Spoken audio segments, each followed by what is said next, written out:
नमस्कार. संवाद वाहिनीमध्ये सर्वांचं स्वागत. हिवाळा आला की खाण्याची चंगळ असते.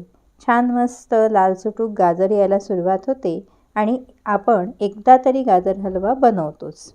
नेहमी आपण मावा घालून किंवा दूध घालून गाजर हलवा बनवतो. यावेळेस आम्ही थोडा वेगळा प्रयत्न केला. दूध किंवा मावा न घालता एक शाही राजवाडी असा गाजर हलवा ट्राय केला आणि तो भन्नाट लागला. म्हणून ही रेसिपी तुमच्यासोबत शेअर करतोय. किसलेलं गाजर, साखर, मनुका, बेदाणे, वेलची, भिजवून ठेवलेले काजू आणि बदाम, सोललेले बदाम आणि साधे काजू आणि बदाम ज्याची पावडर करायची आणि भिजवलेले त्याची पेस्ट करायची. हे आहे सिंगोडा म्हणजे चेस्टनट. त्याच्यानंतर ही अख्ख्या काजू आणि बदामची पावडर आहे आणि ही भिजवलेल्या काजू बदामची पेस्ट आहे.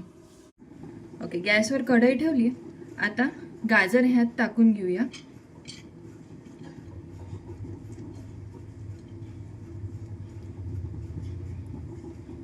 गाजर थोडंसं गरम झालं की त्यात किसलेले शिंगोडे आहेत ते टाकून घेऊया.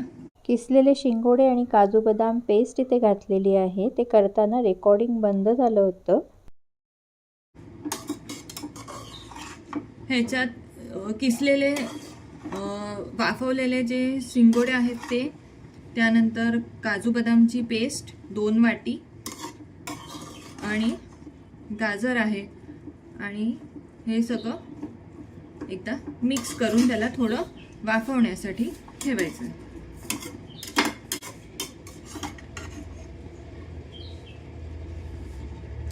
झाकण लावून 5 मिनिटं ऑलमोस्ट शिजवून घेतलंय. ते एकदा हलवून घेऊया.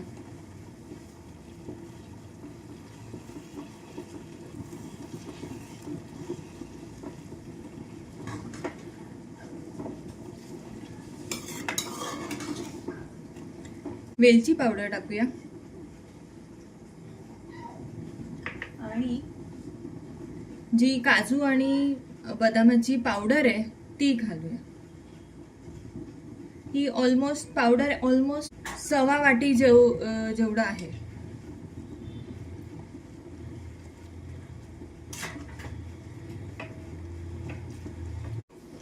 आता हे पूर्ण सगळं मिक्स करून घेतलंय. आता ह्याच्यात हा एवढ्या अर्ध्या काळ्या मनुका आणि हे बेदाणे.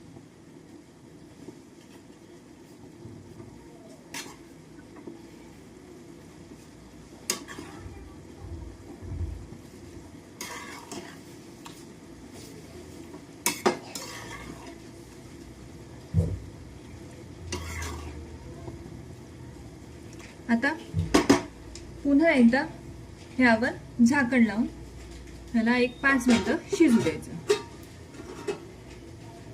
झाकण आता काढून घेऊया. 5 मिनिटं ऑलमोस्ट झाली आहे.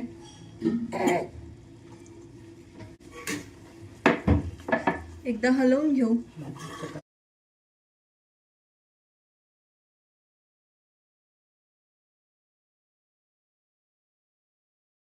आता राहिली ती साखर. आपण आता ह्याच्यात साखर घालूया. ही जवळजवळ 1/2 कप साखर आहे, म्हणजे 10 ते 12 टेबलस्पून एवढी साखर आहे. आपल्या आवडीप्रमाणे आपण कमी जास्त करू शकतो.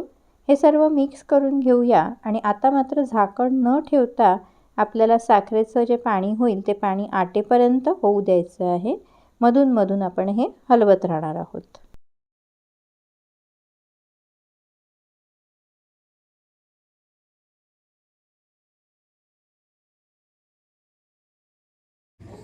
थोडं राहू द्यायचंय. बाकी आता गाजर तर शिजलेलंच आहे बऱ्यापैकी. आता ह्याचं पाणी शोषलं गेलंय. आता थोडंसं वरतून केसर टाकू आणि एकदा हलवून आपण गॅस बंद करून घेऊ. अशा रीतीने आपला व्हीगन गाजर हलवा रेडी आहे. मस्त घमघमाट सुटलेला आहे हलव्याचा. शाही गाजर हलवा आपला तयार आहे. हा हलवा व्हीगनसुद्धा आहे. त्याच्यामुळे जे दूध खात नाहीत किंवा काही जण असतात त्यांना दूध चालत नाही, त्यांनासुद्धा हा हलवा मनसोक्त खाता येईल. मंडळी, आजची आमची ही रेसिपी तुम्हाला कशी वाटली ते नक्की कळवा. आवडली असेल तर लाईक करा, शेअर करा आणि अशाच वेगवेगळ्या रेसिपीज बघण्यासाठी चॅनल सबस्क्राईब करा ही विनंती. पुन्हा भेटूया नवीन रेसिपीसह पुढच्या भागामध्ये. तोपर्यंत नमस्कार.